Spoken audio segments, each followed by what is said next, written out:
depends how far it goes, I suppose. It's how far can you automate and how far can you digitize.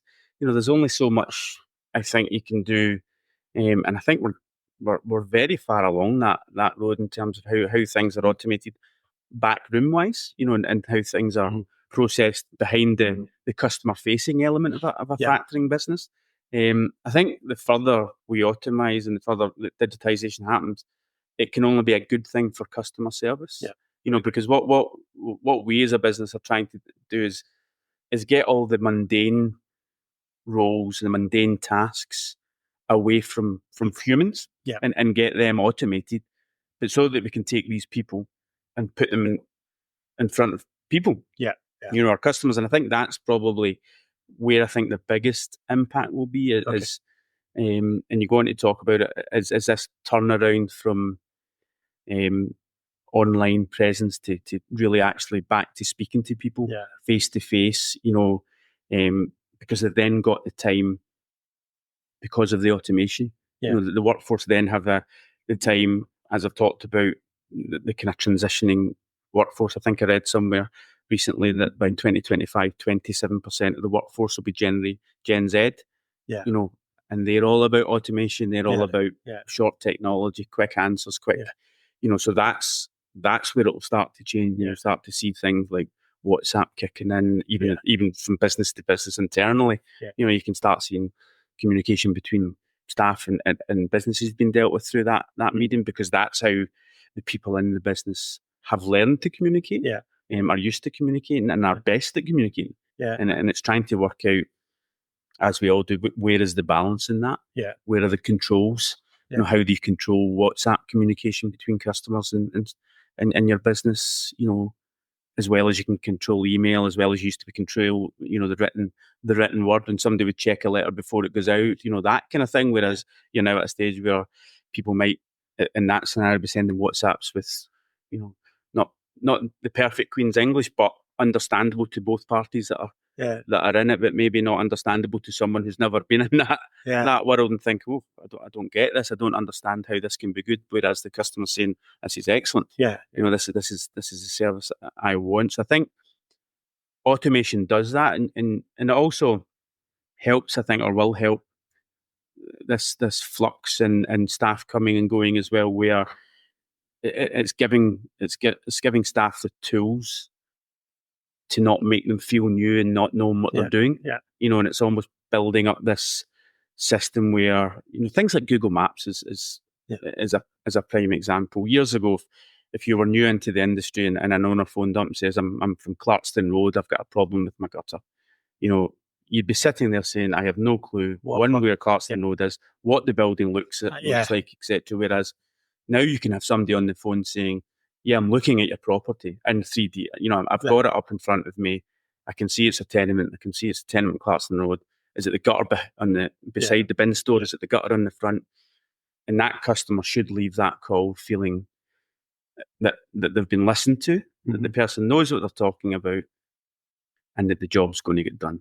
And I think that then streamlines everything, because that homeowner isn't then going speaking to the neighbour and saying, I spoke to them, the person didn't know what they were, where we were, what this was. I'm not really confident. Can you phone up or can you send an email?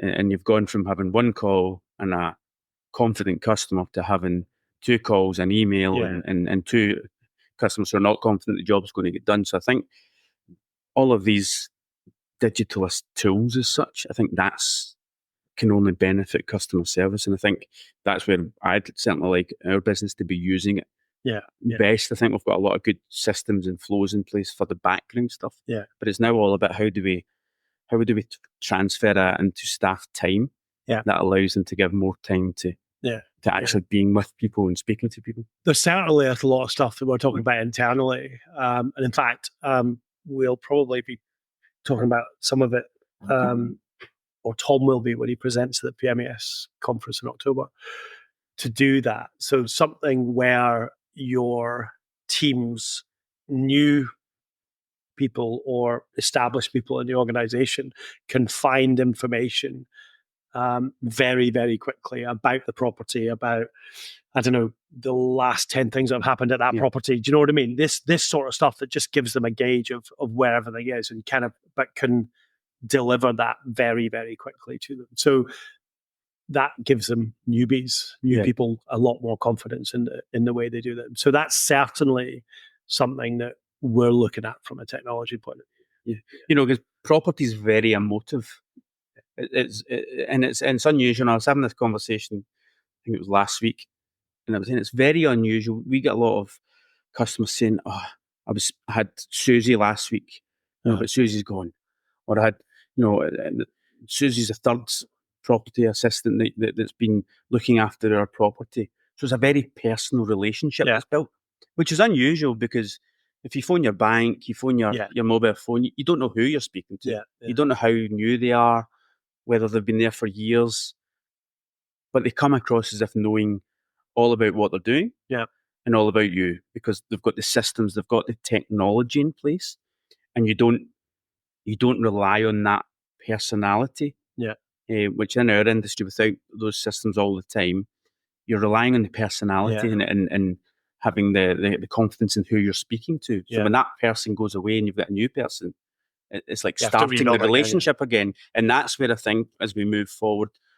we need to get a better handle on, because there is going to be change. So we need to have a better handle on how our customers can be confident from just speaking to anyone in our organisation, that person will be able to understand what's going on in their property, without having to go and speak to someone, without having to delay or phone back. It's just a kind of instantaneous access to, when was the last repair? What does the deed say about this? And we've talked about that with AI. All these things that, if you type into your ChatGPT at the moment, write me a letter about this, it does it. Things like that, but that need to be a bit more bespoke to each and individual building. But I mean, that's where the data is coming from, though, right? You know what I mean? That's your data set you're looking at to get that answer. Okay, interesting. Okay, so moving on from automation, there's a lot of focus on the environment in terms of pesticides and greener energy. How do you think this will affect your business? I think it's already affecting business. I think all of us in business are looking at ways to be greener in any ways which we can do, and following on from automation and digitization, that's helping that scenario. So going paperless is a big thing. Which we are slowly going through that process. We're now, I think, 60-40 in terms of what we're issuing out. The company is electronic.